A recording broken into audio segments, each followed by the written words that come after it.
1, 2, 3, 4.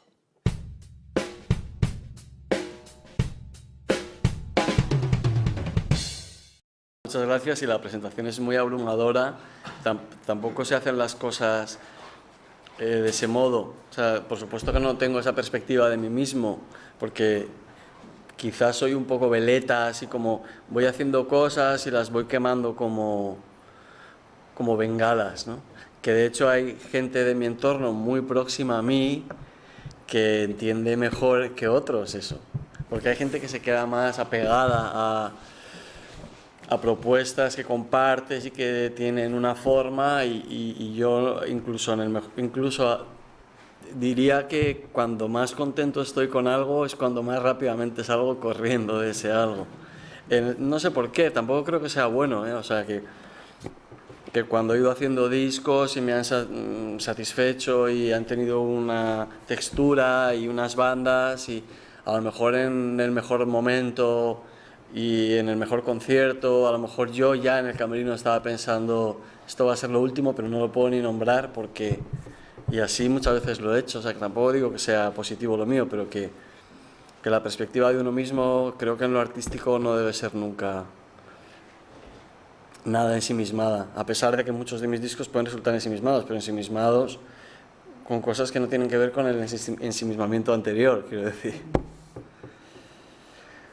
No sé, lo único antes de que preguntéis algo, por ejemplo, tirando el hilo de la autogestión, que sería como lo último que yo estoy haciendo y que sería un pie en la industria en el que yo tengo mano con respecto a cómo pongo en disposición en el escaparate mi música, que hasta ahora no lo tenía exactamente.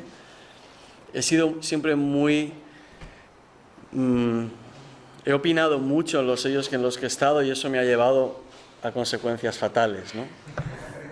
He opinado mucho sobre cómo hacer las cosas desde un punto de vista casi político, de lo que yo consideraba mejor o peor. No es tanto un político partidista, electoralista, como podríamos vislumbrar un panorama estrictamente político, sino una forma de hacer las cosas. Y al opinar tanto en los sellos y sin embargo no dejar nada que opinaran sobre lo mío, pues lógicamente era una situación injusta. Aunque yo considero que era una situación que es imposible que cambie, porque yo no voy a dejar nunca que opinen sobre lo que yo hago, y sin embargo yo opinaba sobre lo que yo antes. Es una situación muy complicada, pero que yo considero que es lógico que se produjeran complicaciones por esta situación que yo ya sabía de antemano que era injusta. Pero sin embargo me permito muchas licencias en lo artístico que en lo personal consideraría abusivo, o personalmente con unos valores que no empatizo. Pero en lo artístico, bueno, y también hay sellos que tienen unos procederes que claramente son mejorables, y a lo mejor son manifiestamente mejorables, y lo mío es subjetivamente mejorable, pero no está tan claro el opinar sobre según qué cosas. Y a lo mejor es más fácil opinar sobre el ámbito de la industria, comunicación, promoción y dónde se ponen los discos y los precios y tal, que hablar sobre unas armonías que a lo mejor el del sello discográfico no tiene ni pajolera idea de qué va la vaina, ¿no? Hay gente que no tiene ni idea y no opina, hay gente que no tiene ni idea y opina también, o sea, y sin embargo no creo que tenga nada de... no lo creo. Sé que no tiene nada de novedad la autogestión. Hace poco me enteré, porque no soy muy experto, que ya en el rock radical vasco, en los años 80, esos grupos todos se autogestionaban.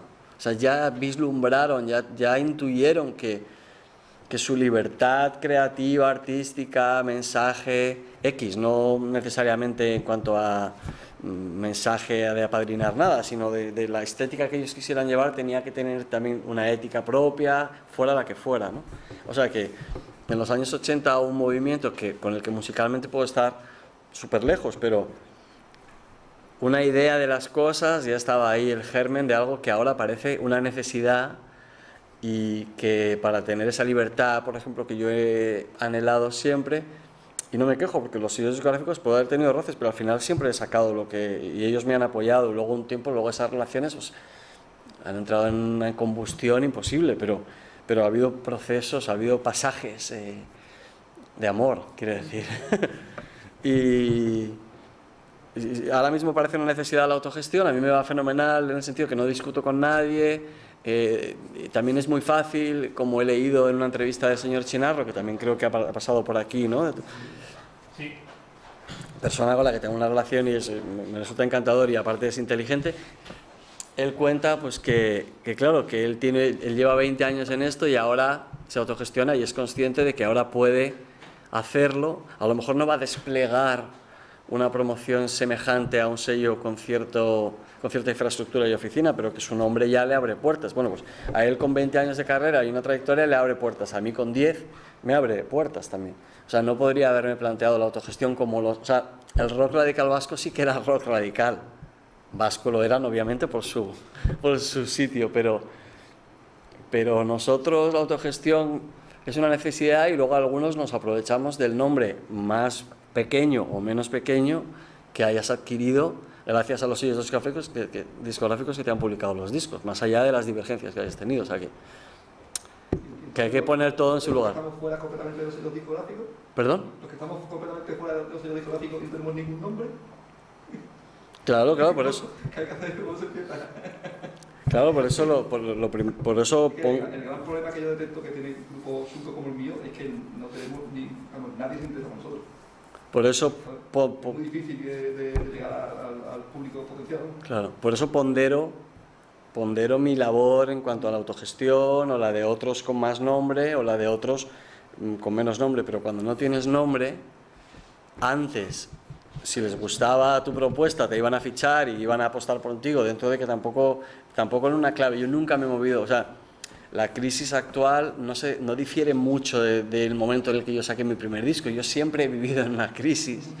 Los que hemos vivido siempre en crisis no nos afecta esta crisis, igual que a los que la ven, porque los que la ven como un shock de notición y luego la digieren y luego toman decisiones con respecto a la crisis.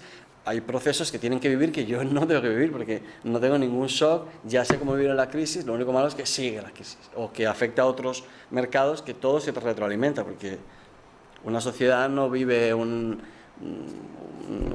auge o un clímax de algo y vive una crisis absoluta de otra cosa. Todo está alimentado, no es que todo siga a un mismo nivel, pero todo tiene relación. Y una propuesta musical de una banda, de un autor que no tiene... Lo del nombre también es subjetivo, pero bueno, es verdad que vas adquiriendo un nombre en el sentido de que te hacen caso una prensa, de que tienes un público, aunque sea pequeño, aunque sea menos pequeño, pero que más o menos es fiel y luego te has movido, ¿no?, por España o por fuera, entonces hay sitios donde has tocado, entonces pues es más... Ahora grupos así lo tienen más complicado, está clarísimo, ¿no? Y eso es independiente de su talento, ¿no? Así como el nombre también muchas veces es independiente de tu talento. Hay gente que tiene mucho nombre y que es un espanto. O sea que no... lo del nombre por eso lo pongo como nombre, pero no estoy dando ningún valor artístico al nombre, no lo tiene, ¿no? Yo tampoco se lo doy. Claro. Es simplemente eso que te abre puertas, que te abre camino. Sí. Si lo tienes ya. ¿Te has sentido bien tratado por las compañías discográficas en las que has estado? ¿Perdón? ¿Te has sentido bien tratado por las compañías discográficas en las que has estado? Yo me he sentido bien tratado siempre al principio. Y eso incluye la primera y la segunda, donde mi nombre no era un nombre, eran unas letras que se juntaban. Pero siempre me he sentido bien tratado al principio, pero luego siempre llega... Cuando tú ya tienes unas ideas que a ellos pues les parecen pues que no siguen unos periodos o unos tiempos de promoción, si tú tienes dentro que quieres sacar muchas cosas, y tienes en una discográfica, malo. En una discográfica en términos tradicionales, digamos, ¿no? Lo malo, yo creo que lo peor de las discográficas indies, ahora lo de indie y tal, está como tal, pero...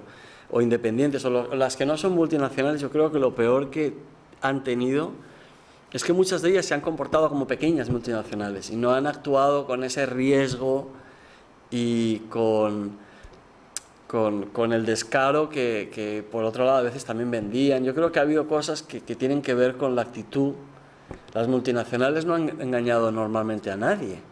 O sea, si fichas por una multinacional, sabías que tenías unas cosas que en otras no tenías y que había unos marcos y unos tiempos y cada disco se trataba como si fuera un monumento, ¿no? Sobre el que se puede sacar un cerdo, mejor como un cerdo, sobre el que hay una matanza y que te da para mucho tiempo, ¿no? Y que se saca todo el cerdo y tú sigues comiendo el cerdo y ya acabas de cerdo, te sienta fatal el cerdo, claro.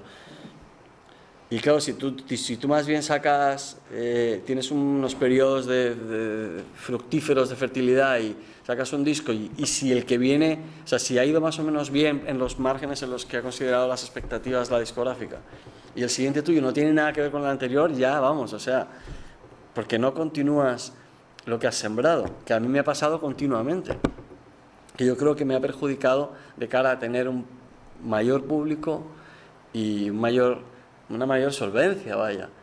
Pero ahora encuentro que tengo más continuidad con lo que hago porque a lo mejor he encontrado algo que diferenciándose los discos hay un hilo conductor más claro, pero antes a lo mejor cuando un disco de repente ya adquiría un público, un camino, yo lo que tenía después preparado era muy diferente y yo estaba súper convencido de ello, pero eso pues quitaba público, metía público, estaba yo siempre como reciclando y eso en las discográficas es una pésima idea. Salvo que sean discográficas que tienen un catálogo muy grande, que fichan a alguien y le van a dejar libertad. O sea, como una discográfica como Merch, que tiene a Arcade Fire y que tiene a East River Pipe, a los dos les dejan hacerlo. Arcade Fire se tira 3 años grabando un monumento con el que saben que van a estar girando 3 años y salpicando en una película, salpicando en un anuncio, dando un tipo de conciertos, luego van a grabar el mismo disco, como quien dice, con un cuarteto de Canadá, de Toronto, las mismas canciones, tal. Y luego está River Pipe, pues que lleva otro ritmo, otro tipo de artistas, ¿no? Que no salen de su casa, como quien dice, ¿no? Pero en España no hay ese tipo de sello. Tengo una pregunta porque creo que tengo muchos amigos y parejas, estoy rodeada de gente que está con bandas y que está o empezando o lleva ya mucho tiempo pero todavía no han conseguido tener ese nombre o han cambiado de nombre. Ajá. Entonces, no sé, yo ahora mismo lo que veo también es que igual, te pregunto, igual un buen management también hace mucho, ¿no? Que te coja alguien que se conozca a todo el mundo y te meta aquí, te meta allí, te saque... Yo creo que en un año. Yo creo que es una cosa más del pasado eso, ¿eh? ¿Sí? Yo creo que sí, yo creo que yo he pasado por todo tipo de... Aquí, en ese sentido sí que mi paso por los sellos discográficos es como un poco... es muy periodístico.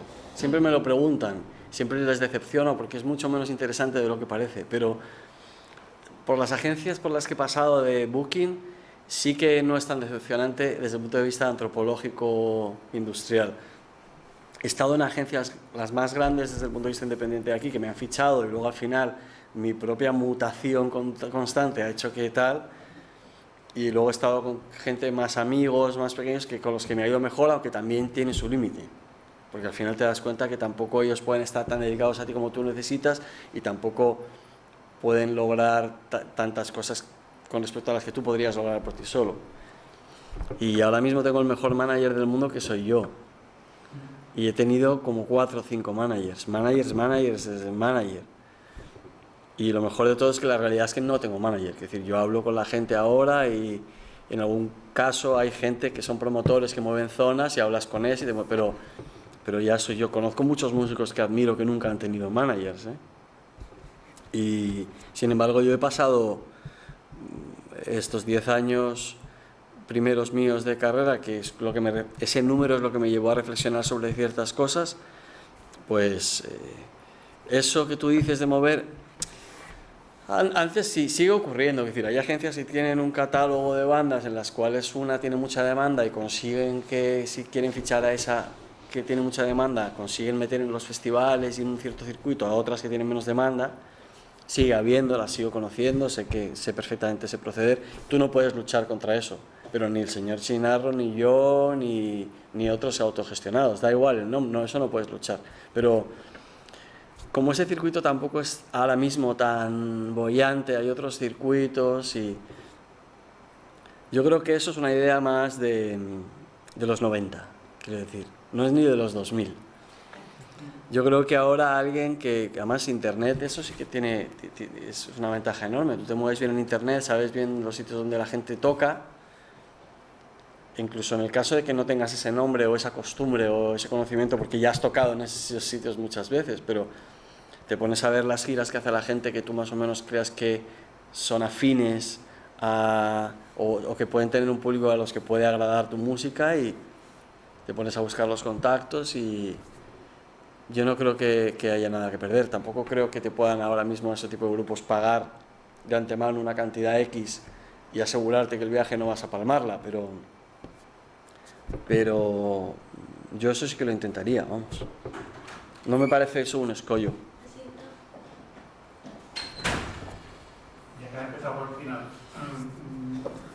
me gustaría que nos hablaras un poco de estos proyectos últimos que han estado marcados, la banda sonora, Escarlata y por supuesto tu último disco, Nelson es Perfecto, que es un disco que has dedicado a tu hijo y que también creo que ha marcado en ese sentido un antes y va a marcar también un después, ¿no? Sí. En orden de atrás, o sea, como lo último es Orson Welles, lo penúltimo es Nelson es Perfecto y lo anterior es Escarlata. Es que bueno, afortunadamente he tenido un ritmo en el que todo está un poco pegado, ¿no?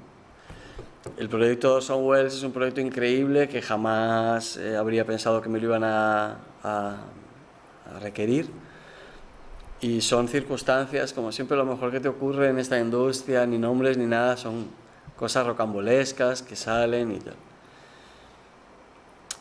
Y el canal TCM de pago, Turner, que tiene aquí, no sé si está en el canal satélite digital, pues tiene los derechos de una película de Orson Welles, que es la primera, anterior a Ciudadano Kane, de 1938, y perdida, desaparecida, desconocida por todos, por los más expertos de Orson Welles. Los más expertos en Orson Welles sabían de una obra que se llamaba Too Much Johnson, que había sido parte de un proyecto inacabado, que en algún momento había afrontado Orson Welles, y no sabían bien cómo. Y hace 2008 o 2009 aparece en Italia, en un sitio por ahí perdido, en típicas excavaciones que están haciendo, o restauraciones de una iglesia, no sé qué, unas bobinas que son de Orson Welles, y unos colegas las abren y tal, y ven que hay un metraje de Orson Welles muy largo, y ya pues se ponen en contacto con gente experta y descubren que es un metraje muy grande desconocido de Orson Welles, y es Too Much Johnson, que efectivamente era una película pensada para una instalación museística en la que sucedían otras cosas, ¿no? No sabemos muy bien qué cosas, pero bueno, que tienen que ver con el teatro y tal. Entonces los derechos de esa peli los tiene TCM, y al responsable de producción de TCM le gusta mi música, pero vamos, esas cosas que... Entonces sí que se le ocurre algo como un poco que colisione con respecto a un tío arriesgado, digamos. De hecho, el chico es de un grupo muy interesante, se llama Wild Honey. Wild Honey es un grupo muy chulo, el chico es Guillermo Farré, y es el responsable, tiene un trabajo, tiene responsable de producción de TCM, y se le ocurre que Orson Welles, que es tan arriesgado y tal, pues le apetece encargar la música a alguien que a él le gusta, pero que aparte tenga también un componente de cara a TCM, un poco, él lo presenta a TCM, pues tiene algunos dicen, hombre, a ver qué nos va a entregar este, ¿no? Y me lo comenta a mí él como... Esto está aprobado, este es el presupuesto y tal. También que sepas que hay gente que está flipando y esperando que tú llegues con, digamos, lo típico de un sinte, que des una nota y lo flipes y tal, con la típica fricada y tal, pero eso era divertido también por mi parte, ver que yo estaba presentando algo a gente que estaba muy proclive y gente que estaba muy poco proclive. Eso era muy divertido para mí. Reconozco que ese terreno me encanta. Es verdad. Entonces, y luego ir a una empresa, a un edificio donde tú, pues, he hecho esto, unas maquetas. Luego yo tenía un estudio muy chulo, que ha sido básico para la grabación, mi entendimiento con el ingeniero, un estudio en Madrid que se llama el estudio Drax, que es súper estudio. O sea, los medios, sin ser como uno cree que van a ser los de Orson, la película, o sea, el presupuesto no responde a esa dimensión, pero sí a una dimensión mayor que nuestra industria indie. Entonces también pues me pude permitir según qué cosas, ¿no? Y nada, súper contento con ese proyecto, y lo que hice no tiene que ver con lo que he hecho hasta ahora, de una manera más radical, porque es básicamente instrumental, aunque luego todo el arsenal musical deviene luego en una canción pequeña que recuerda temáticamente en lo que es la armonía al resto, pero no...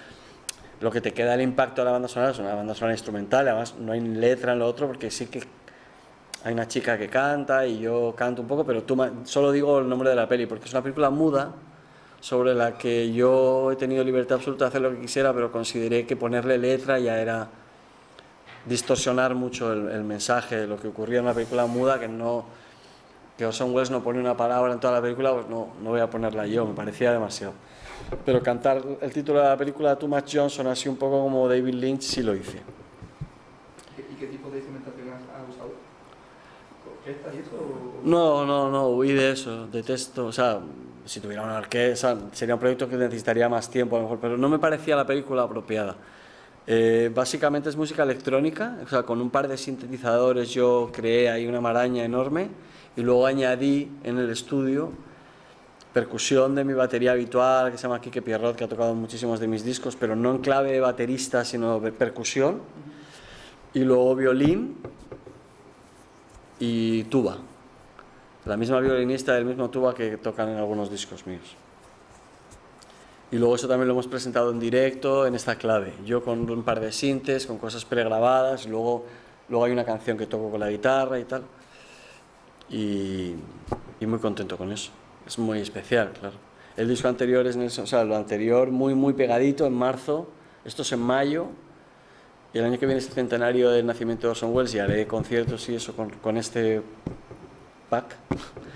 Y justo 2 meses antes, por eso la promo que nosotros desde Relámpago, digo nosotros, mi mujer y yo, Relámpago, somos el sello, hicimos de Nelson es Perfecto, menos mal que lo hicimos bien y con previsión, porque prácticamente salió el disco, yo ya tenía el encargo de Orson Welles, ya di un par de conciertos Madrid-Barcelona y no podía hacer nada, porque esto era, lo que sí tenía este proyecto está genial, para dentro de 40 días tienes el estudio, entonces yo tuve que dedicarme completamente a eso.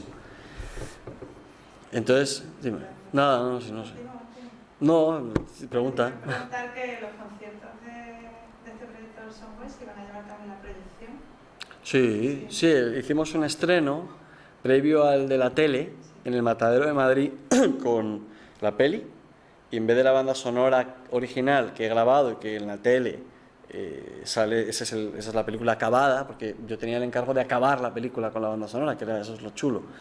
Pues quitamos la banda sonora, o sea, lo muteamos y lo hicimos en directo, que no es exactamente igual, porque es imposible, pero bueno, es más fiel de lo que yo mismo antes de empezar a tocar pensaba, o sea. Y luego Nelson es Perfecto, pues eso, es un disco, no tiene nada que ver con los Orson Welles, está en otro punto totalmente diferente. Trabajando con el productor de mi disco anterior y el productor de Escarlata, que es súper importante en estos 4 o 5 últimos años míos, se llama Carlos Toronado, de un grupo que ya lo dejaron, que se llama PAL, un grupo así de rock un poco psicótico, y amigos sobre todo, y que yo parte de esa gente toca conmigo ahora, y la combustión de su bagaje con el mío, que somos muy diferentes, es algo chulo. Y nada, en ese disco pues queríamos hacer algo, yo llevo mucho tiempo pensando en hacer algo que se parecía a esto y que seguiré con esto, de discos un poco transparentes, donde aparentemente no pasa nada, que tienen que ver más con películas que con discos, que a mí me gustan mucho, películas o incluso novelas donde no importa mucho la trama, sino la atmósfera o el mundo que se genera. Y estoy totalmente empecinado en eso, y en mis próximas cosas sigo empecinado en eso, no en la forma exacta Nelson es Perfecto o en una araña.com es una mosca, que es el anterior mío como remate, pues más o menos por ahí va la cosa, pero no logré, pero sin embargo a la gente le gusta mucho y a mí me gusta ese disco, pero Nelson es Perfecto es más lo que quería, es más prístino, es como discos donde no suceden cosas, sino que querrías como generar mundos, es lo que quiero. Escarlata también tiene un poco de eso, no hay tanta trama como quietud y un poco ensimismarse en cosas que sucedan en la propia dinámica de la música, ¿no? No tiene mucho que ver, Nelson es Perfecto con el disco Escarlata, es un proyecto conjunto con Israel de Cuchillo, y eso. El proyecto surgió por mi amigo y productor de unaraña.com es una mosca, Escarlata, Nelson es Perfecto y lo mío próximo, que es Carlos Tronado, que había grabado a cuchillo, a mí me había grabado sobradamente, aparte que lleva haciendo maquetas conmigo desde un disco de 2006 que grabé con Paco Loco. O sea, desde un disco doble que se llama Nolan Recordings, yo llevo haciendo cosas con Carlos y ha tocado conmigo en directo, va y viene, pues porque mis bandas van y vienen y tal, pero en lo personal y en lo profesional siempre estoy súper unido a él y él grabó a cuchillo, me había grabado y él es el que nos lo propuso, él es la regenta de esto, vamos. Y ese tipo de que has comentado, como de atmósfera, como de creaciones, ¿lo creas con la letra, con la música, con las dos cosas? Para mí con las dos cosas, no quiere decir que lo logre, pero es la intención, sí. Antes partía siempre de la música cuando cantaba en inglés, siempre me interesó la letra, pero el procedimiento era música, letra. Luego en un disco que se llama Super Love, mío, que grabé en Nueva York y tal, tenía una historia conceptual que yo en Wikipedia encontré la palabra LUV escrita así y... No, esa palabra me llamaba la atención, la gente la manejaba y tal. Entonces en Wikipedia encontré muchas actrices porno que se apellidaban así, como nombre artístico. Entonces a partir de ahí me volví loco bastante tiempo dándole vueltas a esta historia, ¿no?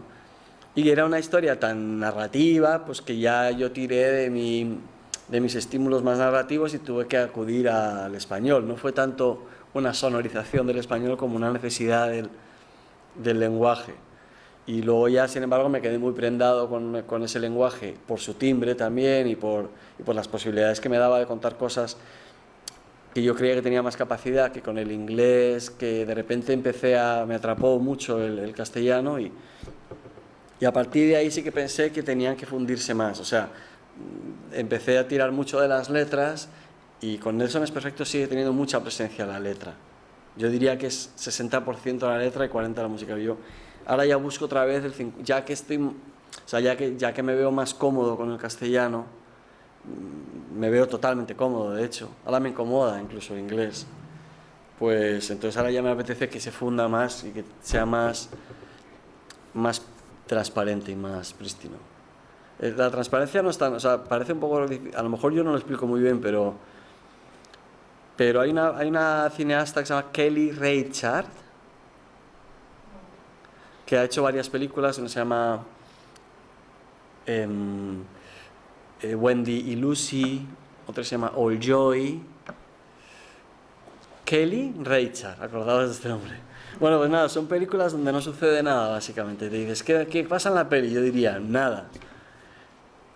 Pero sucede que ves la vida de unas personas, muy pocas siempre, un par de personajes, en unas películas que se desarrollan en muy pocos días, es decir, que te cuentan 48 horas o 72 de esa persona, como cazadas, siempre en el medio de que haya sucedido algo y sin que haya un desenlace propiamente dicho.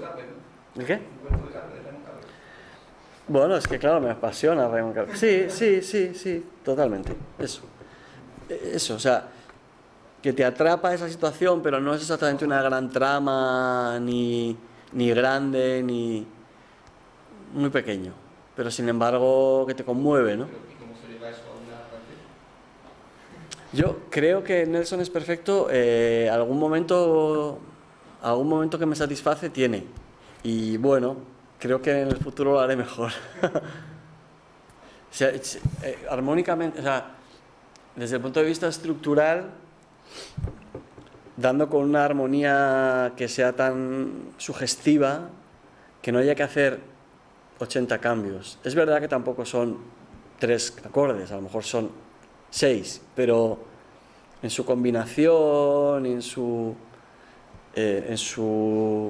dinámica, digamos, pues que te atrape mucho. Es la armonía, en mi opinión, la clave. Incluso los arreglos, no he oído mucho todavía, pero sí he oído algunas canciones sueltas, no demasiado bien, pero yo incluso he notado como una especie de tendencia al minimalismo, en los arreglos, en la expresión también, como buscando un punto de esencia. Sí, es un disco... Un poco del ornamento, ¿no? Sí. O sea, Una araña a punto de comerse una mosca es un disco donde hay una orquesta y tal. Luego viene desde el punto de vista... O sea, entre medias está Escarlata, pero Pero Escarlata es otra cosa. Escarlata es otra cosa. Y aquí es mucho más desnudo, sí, mucho más desnudo. Y puedes poner algo que yo tampoco lo he oído. Puedes Claro. poner ahí. Sí. O puedes tocar algo. Ah, mejor toco algo, sí. Luego ya es que tú en casa lo puedes escuchar mejor, ¿no? Pues lo que pasa es que luego lo siguiente que tengo en la cabeza, que últimamente yo cuando voy a grabar un disco lo tengo totalmente, o sea, totalmente, lo único que necesito es el tiempo para hacerlo, pero no tengo, o sea, sé lo que quiero perfectamente. Otra cosa es que lo logre o no. Pero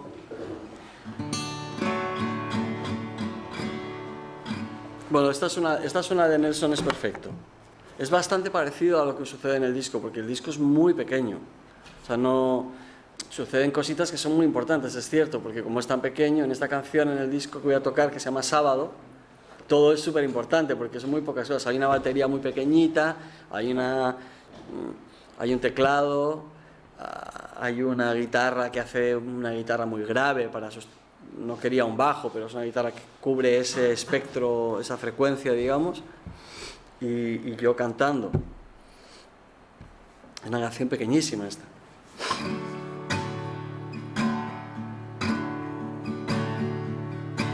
Como un sábado de Calvin y Hobbes, te veo en otra galaxia que da sentido a todo el plan, a los días de cielo plomizo, al sol perpendicular.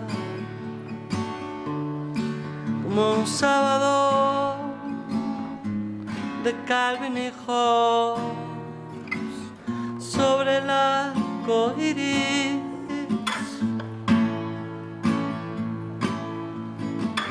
sobre el arco iris, sobre el arco iris.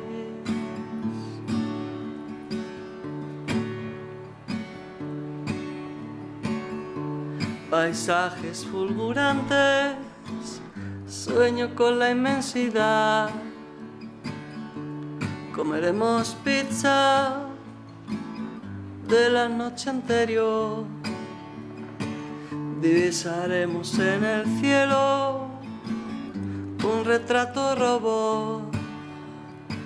Me inventaré una teoría elemental sobre el arco iris,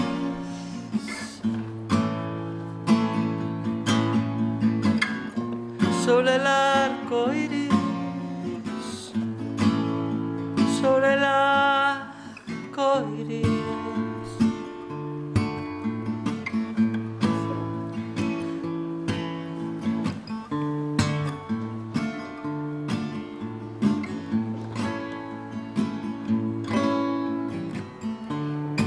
Como un sábado de Calvin y Hobbes, como un sábado de Calvin y Hobbes.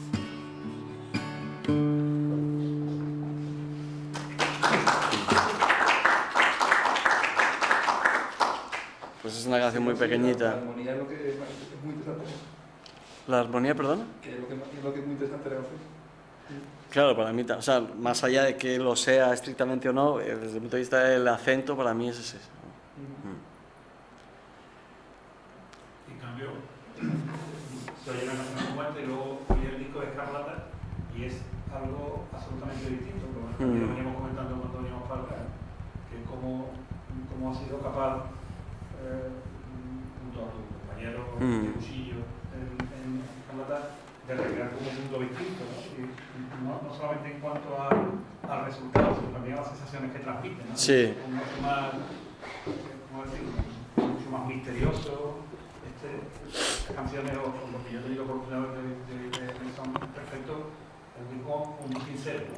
Me traslada una sensación de bienestar por tu parte, de afabilidad, de comunicación. En cambio, el disco de Escarlata es como un disco absolutamente como un grabazo en el zapato, ¿no? Que Sí. es incómodo escucharlo, ¿no? Y que transmite un efecto un poco distinto, ¿no? El proyecto es que, o sea, yo he tenido 2 discos compartidos, aunque todos mis discos a partir del tercero son compartidos con el productor, porque mi productor siempre ha tenido mucha voz y ha sido para mí importante, con Paco Loco, luego con el Di, uno de los Magnetic Fields con el que grabé Superlove, y luego Carlos Toronado. Son gente que sabe y siempre dirá, más allá de que tenga momentos en los que me quieran más o menos, que siempre han tenido muchísima incidencia en mi música porque yo se lo he sugerido, vamos. Pero luego hay 2 discos que son compartidos ya en otra dimensión, que es uno con Muni Camón, es mujer de Paco Loco, en la que realmente es un disco de Muni mío y de Paco. Paco, digamos, está como detrás de la cámara grabando el asunto, pero aparte es el marido de Muni y hace que la grabación sea un poco muy especial. Y es un disco compartido con Muni, incluso en el que compartido con Muni, en el que yo compongo todo, pero Muni canta y eso hace que el foco esté en Muni con esa voz y tal. O sea, es un disco para una cantante, como un disco para Nico de Chelsea. El disco para Muni yo siempre lo concebí igual, como... Y luego el disco de Escarlata es un disco compartido totalmente y compartimos la composición, aunque las letras son mías, pero no es un disco tampoco de... Hay alguna canción de letras, pero no es un disco tampoco que digamos ese tipo de disco. Y nos empecinamos, una vez Carlos nos lo propuso, que no fuera un disco de cuchillo más remate, ni de remate más cuchillo, ni que la gente pudiera de repente decir, esta me suena más remate, pues no sé. Incluso así hay gente que lo dice, pero yo creo que totalmente desorientada, porque no va por ahí la cosa y bueno, teníamos algunas estrellas, digamos, que nos guiaban, que eran comunes, muy David Lynch, muy Robert Wyatt, que nos gusta mucho, aunque ninguno de los dos hagamos... a mí hay muchas cosas que me gustan, que no hago cosas parecidas, no tengo ese tipo de querencia, digamos, pero ese tipo de cosas comunes, así, también un poco esos discos de John Cale con Brian Eno tan interesantes, Brian Eno con David Byrne, ese tipo de... Esos discos estaban muy presentes, que son discazos impresionantes, ¿no? Y además lo que tú dices, ninguno suena a la suma de los dos. Para nada, sí, de John Cale y Brian Eno, luego además ellos nunca han hecho cosas parecidas en solitario. ¿Y qué importancia le das? Yo creo que mucha, ¿no? Porque titular un disco Nelson es perfecto es una declaración, es más una declaración de intenciones, ¿no? Y me parece casi un desnudo emocional, ¿no? En un momento importante de tu vida, como en un momento en que todo el mundo tenemos nuestro primer hijo.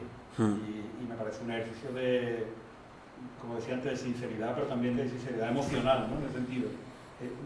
Yo no recuerdo que tú le dieras al principio de tu carrera tanta importancia a los textos, ¿no? Sino que abordaban como territorios más comunes, sensaciones más compartidas. Sí, podrían estar mejor o peor escritos, pero al principio era muy onírico el tema, muy onírico, estrictamente onírico.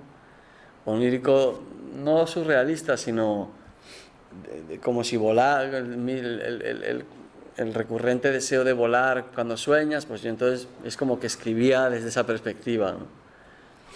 Ya te digo que siempre escribía después, además. No es que no tuviera importancia, pero luego ya de repente ya cobra muchísima importancia hasta que ahora mismo tiene más importancia. No me parece mal, porque yo soy un músico formado clásicamente, conservatorio, hasta los 20 años. Entonces, que yo aborde la música desde un punto de vista que no es estrictamente musical, para mí me va muy bien, porque si no haría un poco música como esas pelis de Tarantino que son pelis para él, ¿no? Son pelis de cinéfilos, de continuos guiños cinéfilos, ¿no? Yo haría un poco también, porque soy muy músico, o sea, me gusta mucho, tengo mucha referencia y tal, entonces a mí que prime la literatura ahora mismo, o las letras, para no ser tampoco muy pretencioso, a mí me viene muy bien. Siempre pienso en cine, siempre pienso en libros, siempre pienso en paisajes, cada vez más, no pienso en discos o...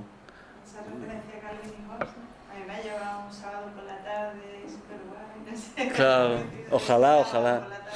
Calvin y Hobbes siempre ha sido una referencia en mí, ¿eh? O sea, quien dice siempre dice hace mucho tiempo, de 15 años así, pero esta es la más explícita. Sí, pero hacer llegar esa idea, ¿no? De ese sábado por la tarde. No Ojalá. Sé, transmite, no sé.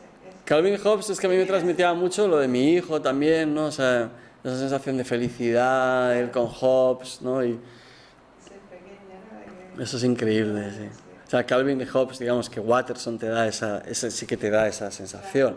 Mi canción a lo mejor, claro, pues, es decir, Pero tú al mencionarlo como referencia y lo un sábado por la tarde. yo creo que también te recuerda, o sea, digo Calvin y Hobbes, si piensas en Calvin y Hobbes, y Calvin y Hobbes te recuerda, te regenera eso. O sea, también es un pequeño truco, la gente piensa, tú lo has logrado. Bueno, he dicho Calvin y Hobbes. ¿Y tu libro de relatos? Bueno, pues... Eso lo tienes muy callado siempre. Cuando te leo una entrevista, te lo tienes que preguntar muy Sí. expresamente. Parece que te da un poco como de... Sí, me da, Que lo tienes ahí un poco... Sí que me da. Pero no lo muestras, ¿no? Sí que me da... Es cierto, es cierto. No me he dado cuenta de que se trasladaba esa idea, pero es real.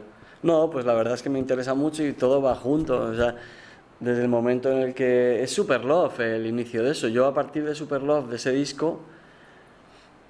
o sea, también hay cosas que son muy elocuentes. Mi repertorio cuando toco en directo parte de Super Love, no va más atrás, pero sigue habiendo canciones de Super Love, hay bastantes canciones de Super Love.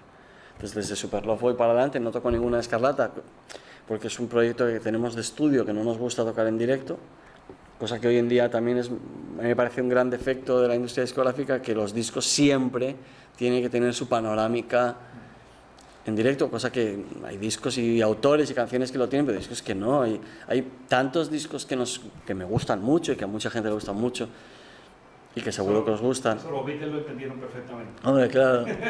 Pero es un ejemplo muy bueno y que lo puede entender todo el mundo. O sea, los discos de los Beatles de estudio a partir del Rubber Soul, por poner un disco realmente que vaya más allá del mod o tal, no tenían nunca una intención de directo. Luego se juntaban en directo los cuatro y tocaban, fenomenal. Lógicamente, ¿cómo decirte? Las del Let It Be son más fáciles de tocar que las de Sgt. Pepper, ¿no? Pero que eso es obvio, pero que yo tengo esa formación, esa idea. Yo me meto en el estudio y nunca pienso... Es que Nelson es Perfecto es un disco que además es lógicamente muy trasladable porque son muy canciones, pero Escarlata es que incluso no siendo un disco que tenga, como quien dice, 30 pistas, a lo mejor la primera canción tiene 40 pistas, pero luego el resto del disco tiene nada, a veces no cubre ni 8 pistas de una mesa, como quien dice, doméstica.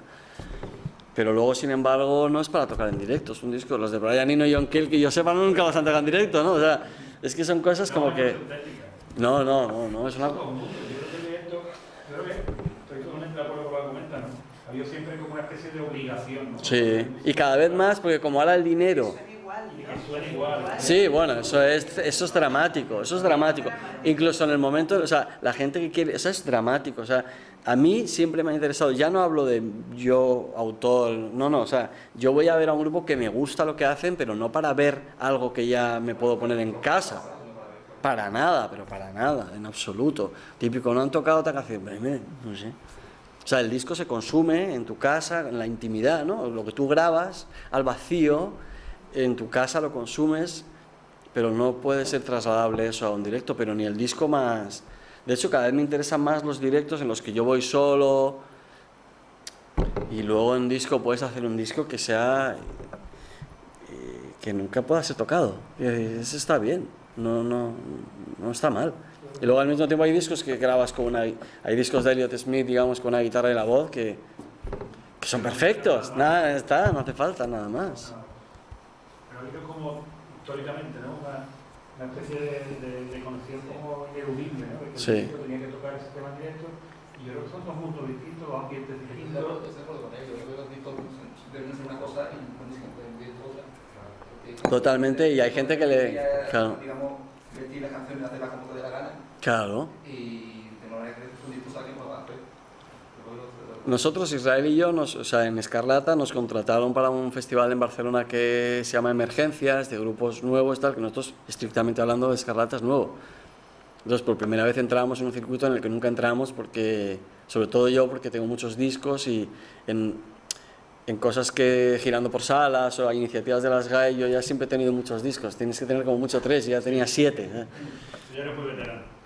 Tampoco es cierto, o sea, yo soy menos veterano que la cantidad de discos que he sacado, realmente eso me ha perjudicado mucho para la solvencia, me ha beneficiado en lo artístico a mí porque yo voy evolucionando a mi ritmo, pero esas iniciativas siempre tienen unos marcos muy ridículos que quiero decir, que son mis amigos, pero que Triángulo de Amor Bizarro sacan un disco cada 3 años, entonces claro, tienen muy pocos discos, pero esa ayuda de Girando por Salas no la necesitan. Tendrían que ser otro tipo de grupos. Ellos mismos también lo dicen, lo que pasa es que las cosas están tan chungas que te viene así también lo coges, pero... Y luego sobre lo de grabar, como ahora mismo, digamos, el dinero, supuesto dinero, porque tampoco es la panacea, pero está en los directos y no en grabar discos, o sea, no en vender discos, entonces las discográficas, si tú les propones un proyecto que no vas a tocar, es como que dicen, pero tú ya, o sea, estás delirando, claro. Entonces, Escarlata lo sacamos en un sello que aceptó eso porque es Foen y nosotros tampoco teníamos muchas exigencias, sino sabemos lo que hemos grabado, el momento en el que estamos, pero no vamos a tocar. Es decir, también te digo que esto es... Yo creo que el espíritu de Escarlata liga muy bien con la línea argumental de Foen, ¿no? Que es un sello, yo creo que ahora mismo el que más pasos da en esa línea. Sí, yo pienso que Foen es un sello, o sea, yo estoy muy a gusto con mi sello, que voy a sacar mis cosas, pero Foen es un sello que tiene una línea y hay otro sello en España que no tiene nada que ver con lo que yo hago, pero que tiene una línea y que es muy bueno y que conozco gente que está allí, que es Elephant. Elephant es un sello buenísimo, que tiene muy claras las cosas y que lo que sacan lo tienen clarísimo y tal, que es un pop muy concreto que no tiene que ver con lo que yo hago, pero... Pero yo creo que es interesante en ese mapa de discográfico español como cada sello tiene una identidad diferente, ¿no? Y muy remarcada. Subterfuge hace una cosa también completamente distinta. Sí. Elephant tiene un perfil muy marcado, Sí. o sea, con los bordes muy marcados que no permiten ni siquiera... A mí me parece muy bien porque Luis siempre lo ha planteado de esa manera. Claro. Hombre, Elephant, yo soy amigo de David Rodríguez. Sí. Además, bueno, ellos tienen una hija que es, en el fondo esas cosas son súper importantes, que es muy parecida a mi hijo, entonces pues quedábamos de edad y eso. Y aparte hemos hecho algunos conciertos juntos y tal. Y el único punto de fuga de Elephant de ese pop fue Beef, que Beef no respondió, sino que les flipó siempre y sacaron ahí, pero Beef es como una extrañeza dentro de un hábitat más pop, pero que entendido en este sentido un poco más naif, español, muy concreto, ¿no? Es un pop muy, bueno, un poco Belán Sebastián llevado a más ligero aún, ¿no? ¿Tú arrancaste con Acuario? ¿Tu primer sello fue Acuario? No. No. Mi primer sello fue un sello asturiano enano que se llama Dusty Roses, que me lo presentó, o sea, que una amiga mía... sin yo saberlo, les había puesto un CD que yo había grabado y les gustó y me llamaron y dije que sí. El segundo fue Limbo Star. Y saqué 2 discos con Limbo Star, es la única discográfica con la que he sacado 2. Y Relámpago. Porque Orson Welles va en Relámpago, porque los derechos de la música es mía. Bueno, ¿y qué tal la experiencia con Relámpago? Porque es muy reciente, pero ya Sí. como Claro, es muy loco. Claro. Y pasar de, aunque tú bien has explicado que estás llevando tus asuntos, que haces un poco de manager tu trabajo, pero esto es completamente distinto, ¿no? Supongo que será como resituarte, decir, oye, estoy aquí, es un sello solamente para ti. Sí. ¿No tienes pensado? No, nunca jamás. No, es un sello para sacar mis cosas, es como Discord, quiero decir. Y Discord es el sello de Ian MacKaye, de Fugazi, que ahora saca sus cosas con un grupo que me encanta, que es un dúo que tiene con su mujer que se llama The Evens, que me encanta. Es él tocando la guitarra barítono y su mujer tocando la batería, es buenísimo. O sea, de grupos de rock es de lo que más me gusta, que digamos que sea nuevo, entre comillas, de los últimos 10 años. Y Ian MacKaye, The Evens, no creo que llegue a 10, ¿no? A lo mejor sí. Sí, puede ser. Sí, pues es en Relámpago, pues eso, muy relativamente fácil en el ámbito de la prensa, porque la gente me conoce y siempre he tenido muy buena prensa, y luego en el ámbito del booking, no mal, no me puedo quejar, pero eso, más tal. Y luego también como tomamos una decisión, al menos en lo que respecta a Nelson es Perfecto y el disco de Orson Welles ya veremos, y a lo mejor en 2015 reflexionamos, pero de momento solo vendemos nosotros, o sea, no lo hemos llevado a ninguna tienda ni nada, sino que es un disco que se compra en mi Bandcamp, remate.bandcamp.com, y luego tengo yo vinilos que grabo, que vendo los conciertos. Hemos hecho una tirada muy pequeña y nos ha ido muy bien. Claro, cantidades pequeñas, si las vendes las vuelves a reeditar y tal. Antes pues había muchos más discos colocados por ahí, pero yo tampoco veía, nunca se han vendido muchos discos míos, pero a lo mejor sí se han vendido más que de Nelson, pero no con respecto a la tirada. Entonces es más interesante para mí editar pocos, venderlos, volver a editar, venderlos. Hoy después de esta sesión, vas a dar un concierto en... Sí, no sé qué hora es, por cierto, estamos bien. En el ECO, en un formato, yo creo que es muy interesante, que es un formato de concierto cena, además, no una cena de tortilla de patata y un poco más original, con sushi Exacto. Y lo comento al hilo de la pregunta que te voy a hacer. Yo creo que, hablando un poco del tema de la música en directo, con tu perspectiva de 10 años ya trabajando en el tema, un veterano, como decía antes, ¿no crees que algún formato musical del directo está cambiando o debe cambiar hacia algo menos preestablecido y buscar alianzas?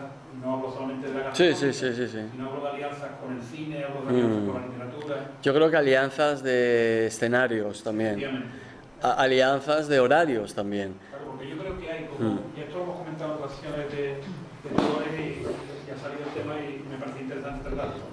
Yo me dedico a la gestión cultural, Susana también se dedica a la gestión cultural y es un tema que nos preguntamos mucho, ¿no? Está el formato de concierto más allá del festival, que el festival sí es algo que sigue teniendo un componente social muy importante, donde la gente acude. Pero es más social que musical, creo. Efectivamente. Depende del festival, pero en general sí. Claro. Entonces, pero el formato es la programación de sala, de programación continua, o instituciones como hacemos nosotros. Yo noto que quizás está necesitado de determinadas combinaciones que le aporten un poco más de ritmo. Lo que va a hacer, lo que aparte me parece una idea estupenda, que utiliza el Museo de Arte Contemporáneo para hacer un concierto y para además poder cenar.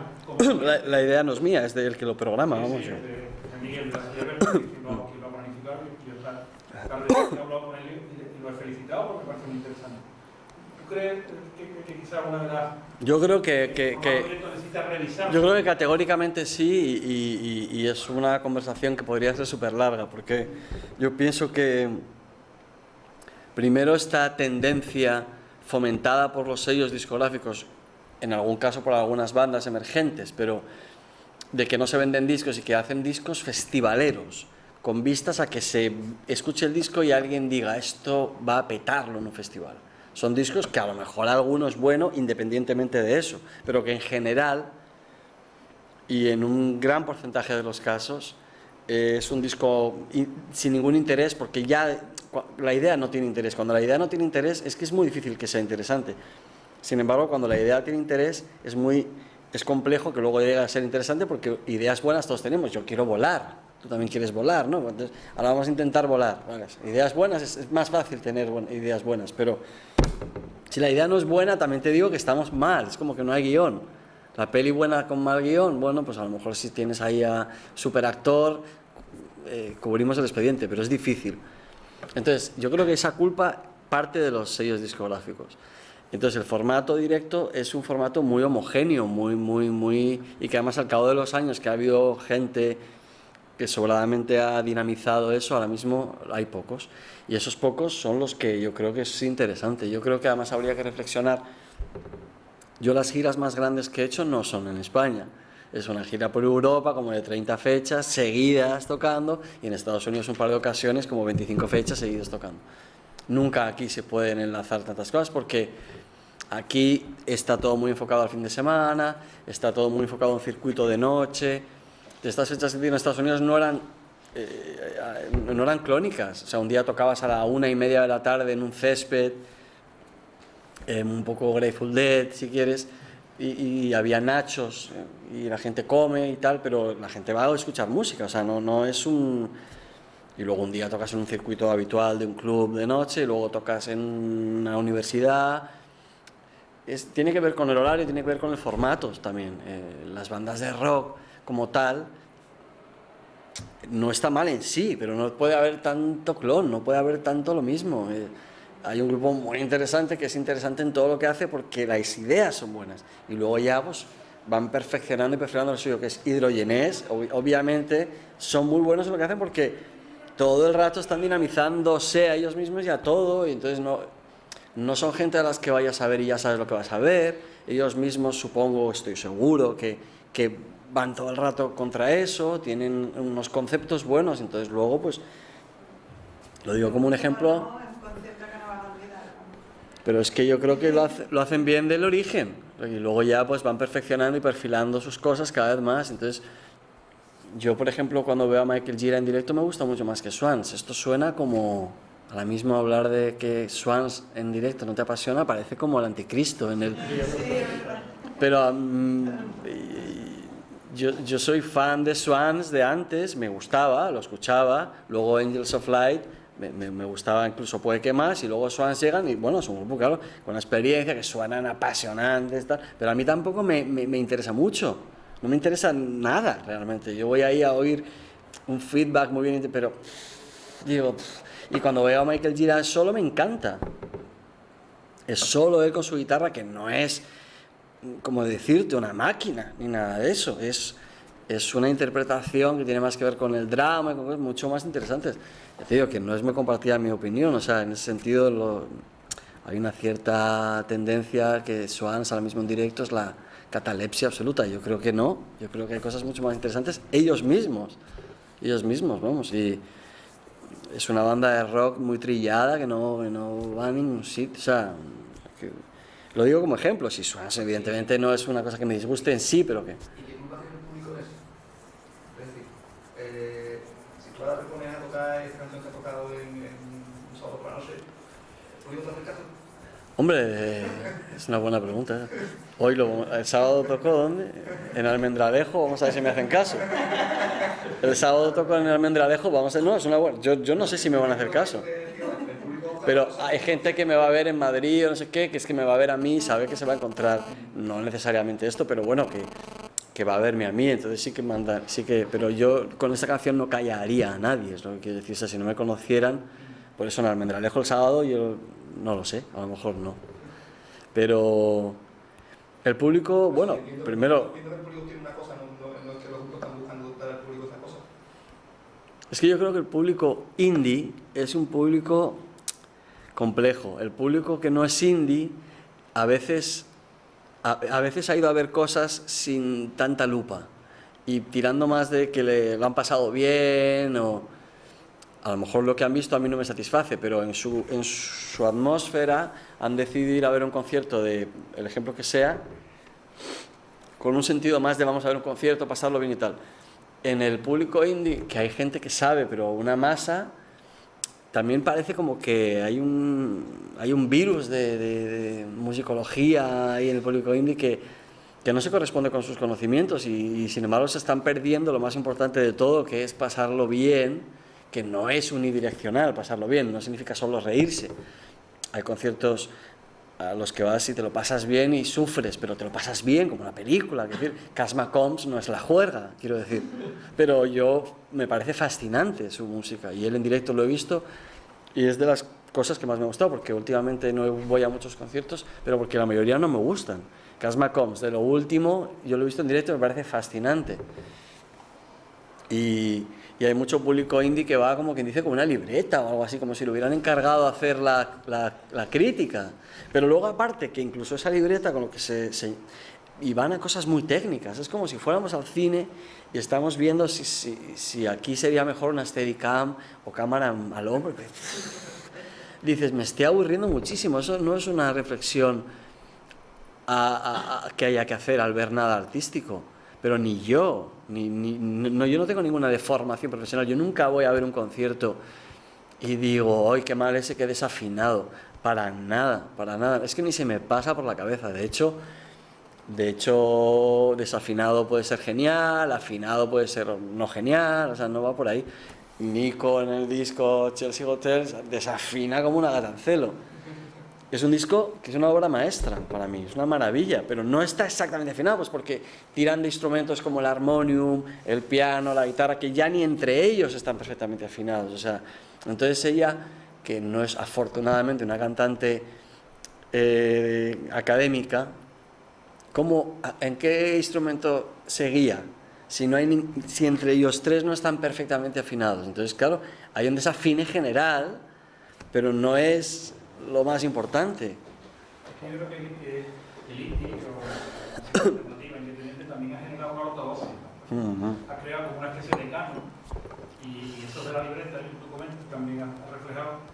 Me parece que van a los conceptos como a ver si se apartan de la ortodoxia o no se apartan de la ortodoxia. Sí. Y lo que caracterizó al movimiento alternativo, no en los 90, sino antes, efectivamente, era justamente lo contrario. Pero es que además los... Era la que primero, pero yo creo que la capacidad de divertirse, Roberto, la capacidad de divertirse, y en segundo lugar, la capacidad de transgredir. Claro. Transgredir no significa hacerlo más raro, cuidado. No. Sino es hacer lo que tú quieres hacer. Pero que Yo creo que ese era el auténtico espíritu independiente, ¿no? El hacer lo que esto que tú estás haciendo, eso es música independiente. Porque tú eres independiente en tu creación, en tu distribución. Bueno, independiente ahora sí que soy. Claro. O sea, más allá de cosas. El indie ha creado como un arquetipo, y el arquetipo... yo creo que eso no lo ha creado el indie, eso lo ha creado la destrucción de la industria mainstream. Es decir, ahora ya Viva no mete un disco. O vete los mismos discos que es de más, ¿sabes?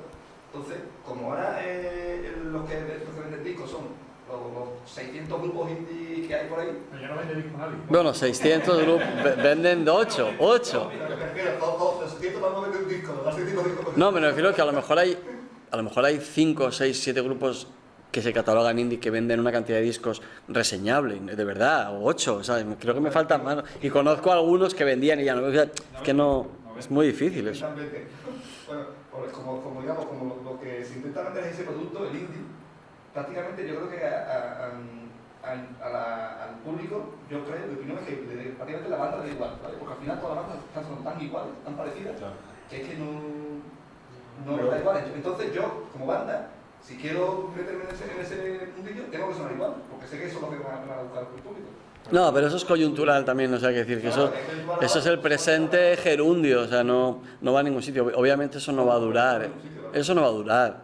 Lo que no tengo claro es qué va a pasar. Pero yo creo que hay que volver a lo que tú haces música o escribes un libro o haces cine o pintas o abres un restaurante para tú hacer lo que tú haces y que sea solvente, pero lo de ser una estrella de rock es una cosa del siglo XX, de unos años y ya, es decir, tampoco es una cosa como concepto, o sea, Elvis Presley y tal, no sé qué, y luego lo normal es retroceder en los siglos y el músico es un colega que está en su casa, que hace sus canciones o sus sonatas o sus fugas y toca y vive de eso como puede y tal, y lo demás es un delirio, lo demás es una cosa que es lógico que no ocurra. Lo ilógico es lo otro, es totalmente ilógico.